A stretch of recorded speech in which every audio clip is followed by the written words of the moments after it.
people who are sort of coming at the kinds of issues I deal with in my practice from a different perspective. And I think that's going to be really valuable. I mean, I'm hoping that I can provide value to some of these folks and that Foley can provide some value to some of these folks and that we can contribute and help them achieve their ambitious business goals that are driving them through this program. Everyone has a dream, and some people's dreams take them to extraordinary places. David Simon is one of those people. Tune in every quarter to learn how a 50-something lawyer from the U.S. navigates the ancient world of Oxford College in pursuit of an MBA. Hello, everyone. This is Tom Fox, and welcome to the premiere edition of A Yank at Oxford. This podcast will tell the story of David Simon and his journey to the University of Oxford Syed Business School Executive MBA program. So, David, with that incredibly long-winded introduction, first of all, welcome, and I'm thrilled that we are going to catalog your experience as a Yank at Oxford. Thanks, Tom. I'm excited to walk through this with you. It'll be fun. David, could you tell us your professional background? Yeah, so I am, as I said in my Oxford admission essay where I had to explain why a 53-year-old partner in a white shoe law firm was going to go to business school. I've been practicing law. I actually just had my 25th anniversary with my firm, Foley and Lardner, where I've been based. I live in Wisconsin. I've been based in the Milwaukee office. I keep an office and I'm admitted in Washington, but I'm basically Wisconsin based. And I've been practicing law, as I said, 25 years, mostly in the area of sort of white collar crime, compliance, internal investigations, and with a really heavy international focus. You and I have talked a lot about FCPA and FCPA compliance over the years, and that's been a big part of my practice for some time. David, what are some of the other areas that are in a typical white collar practice, but more specifically, your white collar practice in addition to the Foreign Corrupt Practices Act? Yeah, so my practice touches a lot on some of the sanctions and international trade kinds of issues that typically come up on international matters. I do a lot of just sort of more general international compliance, international internal investigations, enforcement actions that sort of have cross-border aspects to it, that sort of thing. That's always been a part of my practice. Occasionally, I'll do some environmental, US EPA, DOJ environmental enforcement work, some sort of conflicts of interest and straight old fraud kind of matters come in from time to time. But by and large, the stuff I love the most and the stuff that fills most of my plate is international or cross-border. So you've said international several times. I'm aware of the scope of some of your international work, but I was wondering if you could tell us about your work, I believe as a co-founder of the Concilium Network, but you also have developed a practice area or an expertise in India. So I was wondering if you could tell us about that. I know you've had several trips over the years to India. I think you and a India-based law firm jointly put some firm newsletters out here in the United States. So could you tell us about the Concilium Network and then your work specifically in the country of India? Yeah, for sure. So Concilium is a project that I've been working on with a number of my colleagues who have similar practices to mine, but in different parts of the world. So we have some international offices, but we're not a boots on the ground in every jurisdiction sort of law firm. And given the nature of our practice and our client needs, frankly, almost all of our clients are international in some form or another. So we identified a need to have a really pretty tight network of practitioners who do this kind of work. One of the other things we've noticed through the years is a lot of law firms have boots on the ground in various jurisdictions, but they're not the kind of white collar compliance, internal investigation specialists that we really need for our kind of work to collaborate with. So we put together a group, and we've been together in various forms for quite a while with specialists in the kind of stuff you and I do. And really, I just think some of the best lawyers in this space in the world. And it's been really great. I mean, in addition to just having a good sort of network of talent, we know each other, we've worked together, we've socialized together. And so we have a lot of trust, and there's a lot of sort of seamlessness to the way we handle our matters for clients. I just got to tell you too, I mean, personally, super rewarding. I mean, some of my best friends are colleagues that have developed through that Concilium Network. It's been great to travel the world with them and get to know them and establish deep friendships with some really talented and impressive people. So that's Concilium. So India is sort of related. We have an India member, Panag and Babu, and my really very close friend, Shabir Panag, is one of the co-founders of the Concilium Network with me. We've worked together. My work in India just started, kind of, I think, typical for an FCPA type practice where we've had U.S. clients with matters, bribery issues that have come up in their India subsidiaries, and we've gone over to help investigate and remediate the problem and sometimes deal with regulators on their behalf. That kind of is where it started. But I've had a number of cases of that nature that have led to, as you said, I think I've been to India now 8 times, maybe 9. I'm sort of losing track, but I've been there a bunch of times, handled a bunch of matters, both compliance and investigation work for our clients. And I've really built my network there. I've gotten to know a lot of people in addition to Shabir. We've started to do more work for India companies that are coming into the U.S. and have legal problems in the U.S. We've had the good fortune of getting engaged to do some work of that nature too. It's been really good. I love India. It's now been coming up on 2 years since I've been last. With COVID. Obviously, it's been impossible, but I'm really itching to get back and see my friends and reconnect. So, David, let me take a step back and ask you where you went to undergrad and then where you went to law school. And I believe you were a Pegasus Scholar. Could you tell us a little bit about that experience? Yeah, sure. So I went to my undergraduate was University of Wisconsin, Madison. I'm a Badger. And then I went to University of California at Berkeley for law school. And the Pegasus Scholarship was actually sort of one of the seeds that led to this Oxford venture that we're going to talk about on this series. But the Pegasus Scholarship is something done through the American Inns of Court. It's a legal professional organization I think most people have some familiarity with. And they sponsor for members, they sponsor essentially an exchange program. It's global and has different aspects in different countries. But for the U.S., they send a couple people over to the U.K. to really sort of immerse themselves in the English and Scottish legal systems, which are different, which I learned, I didn't know before. I got to spend 3 months there between my judicial clerkship and when I started at Foley and Lardner. And it was so great. I mean, we essentially were slotted in as pupils to senior barristers. So I got to work, basically got to sit and shadow an unbelievably talented barrister whose name's David Vaughn, who's now deceased, but just an incredible guy. We got to visit all the courts. We spent a week riding circuit with a judge. They have separate housing for the judges because they still kind of ride the circuit in the UK. At least they did then. And so we stayed at the judicial residence and spent time with the judges and sat through court. And it was a great experience. I really learned so much and admired the people so much that I got to work with through that. So, David, it turns out that one of your experiences as a Pegasus Scholar took you to Cambridge, not Oxford, but the Oxbridge educational experience. I was wondering if you could tell us your remembrances of Cambridge and really how that sort of started you down the path to what we're going to explore in this podcast. Yes, that was one of the things we did is we spent a weekend with some Australian Pegasus scholars who were studying at Cambridge. I mean, it was really so great. I'm sure a lot of people listening to this have been to Oxford or Cambridge, and just what an unbelievably cool just space and place it is.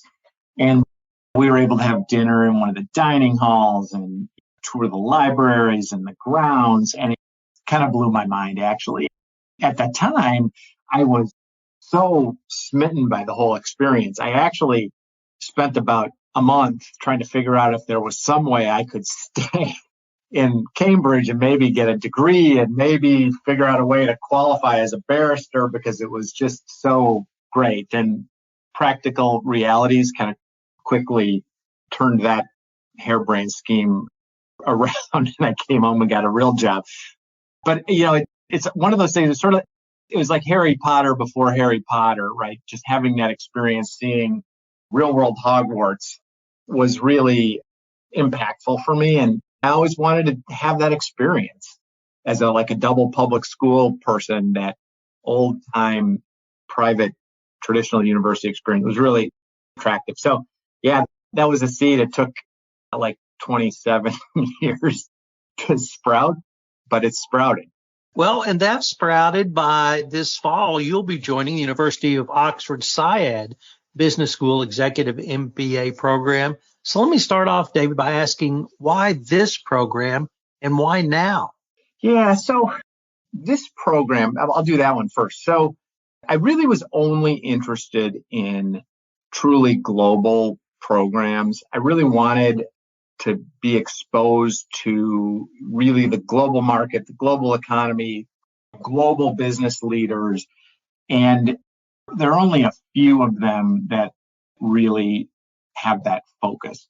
And then Oxford sort of stood out for me first because the whole Hogwarts thing, right? It was attractive in that sense. But one of the things I really liked about the Oxford program, it was a really meaty, substantial program, right? Some of the other programs I looked at were more seminary, where you'd go for 8 one-week sessions and you'd hear talks, and it didn't feel as much like a real MBA to me. And Oxford really does. It's a full on, and we'll talk about this in a little bit. It frankly gives me some anxiety how full on it is and how much work it is. There's a real program, which I like. I like the fact that it had a base, a center. Some of the other programs we were looking at were more kind of itinerant, and you'd be in a different city each week of the session. Oxford's really based in Oxford. There's a couple sessions outside of Oxford, but you're there. You're part of the place, which was really attractive to me as well. And then I guess the last thing is they do a great job, at least it appears to me that they do a great job of really making you part of the university, right? It's not just like EMBAs typically, they'll come in on a weekend in their suits and ties and then leave. Oxford, we join a college. I'm a member of Keble College. We have access to the Oxford Union, which I'll join. I mean, we're not going to be like real students because we're not there all the time, but we are part of the university and integrated into it. And that was real attractive to me as well. David, I've looked at getting an MBA from time to time over the years, and two things have really prevented me. One, I'm not sure I want to take a GRE, but probably even more importantly, I'm not sure I could handle the quantitative portion of it. I was wondering if you could tell us a little bit about the curriculum, and is it going to be a heavily quantitative? And if so, how are you going to overcome that? So first off, Tom, I got to waive out of the GRE, which you probably could too if you decide to resurrect this plan. I'm terrified of the quantitative stuff. I really am. And actually, one of my first sessions in the first module, which starts in about a little bit more than a week, one of our first courses is analytics. And I was nervous about that. But then they gave you like a 5-page maths, as they say in UK, review. And I looked at the review document and I don't understand any of this. I don't know what any of these symbols mean. I have no earthly idea what you're talking about. So I am very nervous about it. I have not really done math for probably, a lot of us went to law school, so we didn't have to do math, right? So I'm nervous about it, and I don't know how it's going to go. I may be looking for tutors, but I'm diving in and we'll see. What are some of the other parts of the curriculum that attracted you, other than, of course, the quantitative that we see in many MBA programs? One of the other things about Oxford that I liked and about this program, so they have some sort of core themes to their curriculum. One is global, which I talked about before. Another is entrepreneurship. The school's very sort of aggressively promoting entrepreneurship and innovation, and that's always been something that's interested me. You and I have talked about some of our ideas and programs we've done to try to use technology to bring more efficiency and more effectiveness to legal services. It's something I've always been interested in. So that's another component of it. The third thing is Oxford also has sort of a broader sort of public policy aspect to the curriculum. There's a lot more emphasis beyond just sort of finance, how finance can be used to facilitate development in Africa. I'm just making that up. But there's a lot more sort of what I would consider to be more policy-oriented aspects to the business curriculum. It's really business in the global world that we're living in. And I don't want to get super idealistic here, but there's an idealistic aspect to it of business to do some good things in the world as well as just maximizing profits. And that was attractive to me. David, I have taken a couple of courses in Oxford over the years, and the actual academic part is actually the smallest part of the experience, both in the course with your colleagues, your fellow students, your lecturers, tutors, professors, whatever you may have, the dinners, those sorts of things. And of course, the stunning beauty of the city of Oxford near Blenheim Castle, the architecture, the museums. What are some of your goals around the other aspects of an Oxford education, and how are you going to achieve those, at least partially virtually? Yeah, so I think you hit on a bunch of aspects of this that really appeal to me.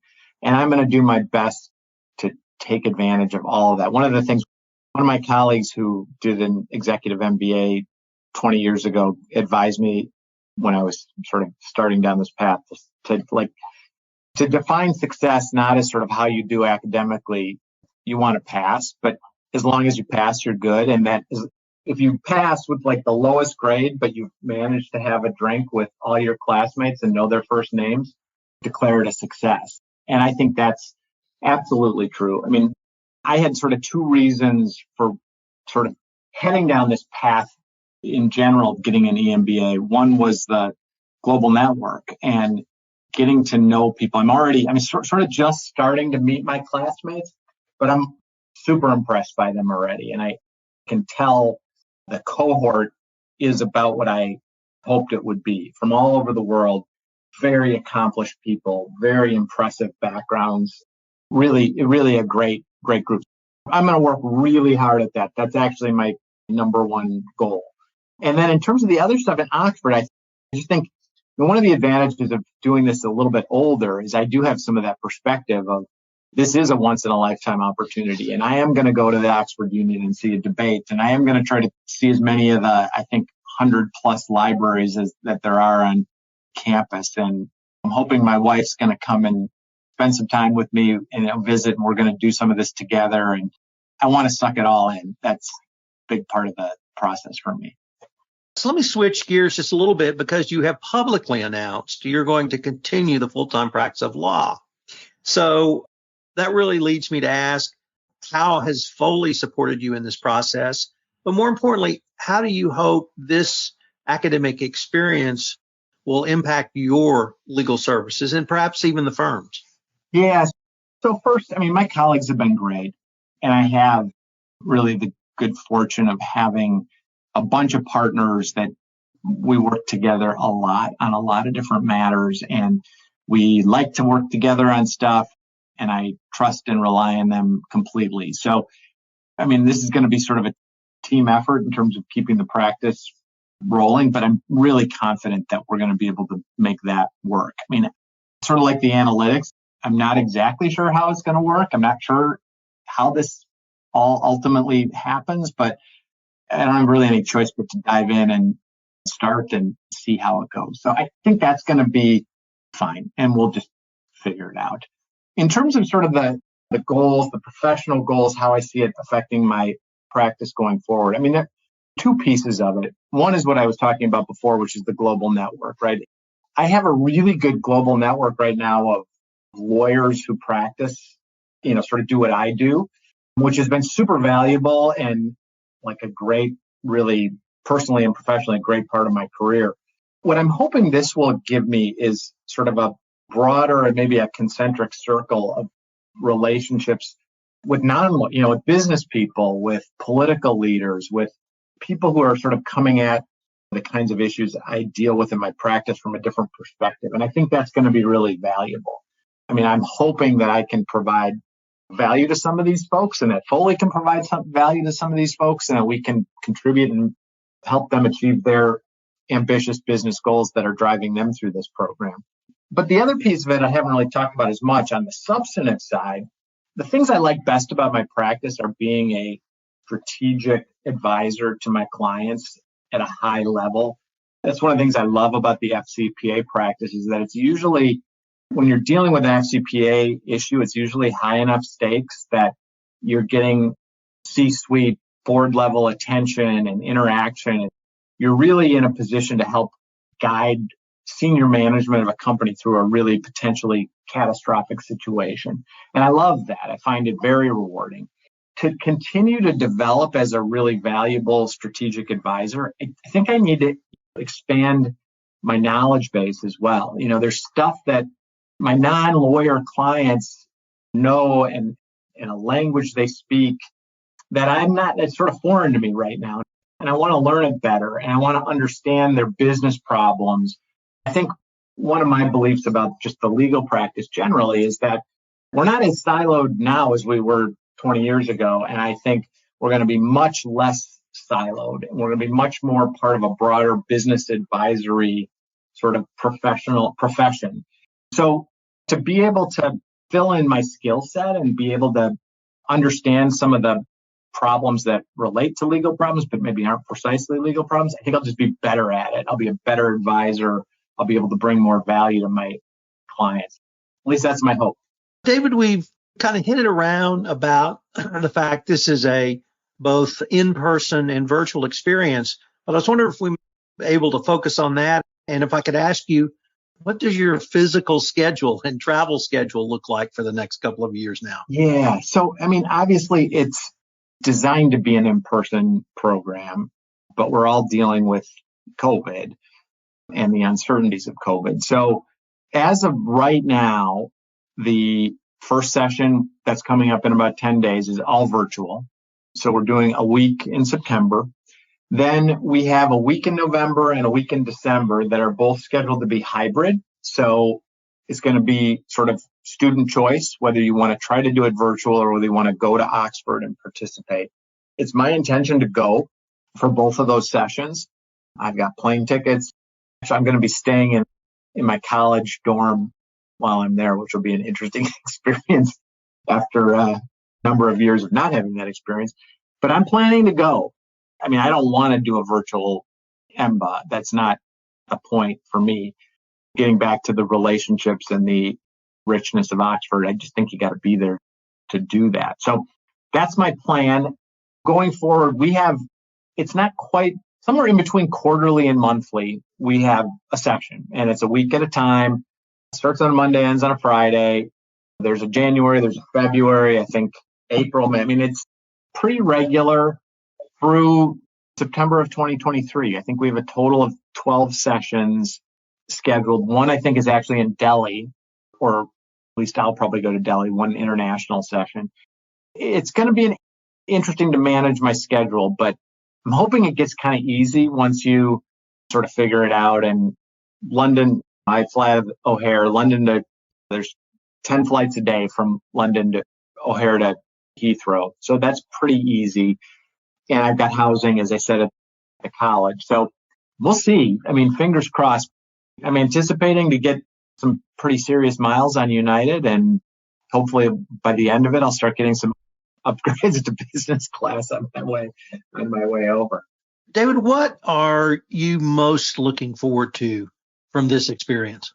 I really do think it's the relationships. And I know I sound a little bit like a broken record on that topic, but I love the idea of meeting new people, having an opportunity to do something that's fairly intense and fairly important and meaningful together. And particularly at this stage of life. I'm 53 years old. Some of the stuff that I'm most anxious about, I'm also most excited about. Just kind of pushing myself out of my comfort zone, having the chance to to really bond with a new group of people that I think are going to be really awesome. I think that's what I'm most looking forward to. So, David, we have a special bonus question for this episode because you're in the, I think, unique position of going to college at the same time your kids are going to college. So I was wondering, have you had those discussions at home, or did you before they started this fall semester? And what's that part of your experience going to be like? Yeah, so I actually think it's funny because I think going through the college selection and tour process with my kids kind of started getting me thinking about this because it's so fun just to be around it and on campus. I think it's kind of cool. I don't know. I mean, as cool as they can think, college age kid can think about their dad doing anything. My daughter right now is taking business law, and we've negotiated a deal where I'm going to help her with business law if she helps me with accounting and finance. So she's more of a numbers person than I am. So hopefully we'll find an opportunity to share experiences. And I think a lot of they're both in business school too. So I think there's going to be a fair amount of overlap, and I'm hoping they can help me because I'm probably going to need some help.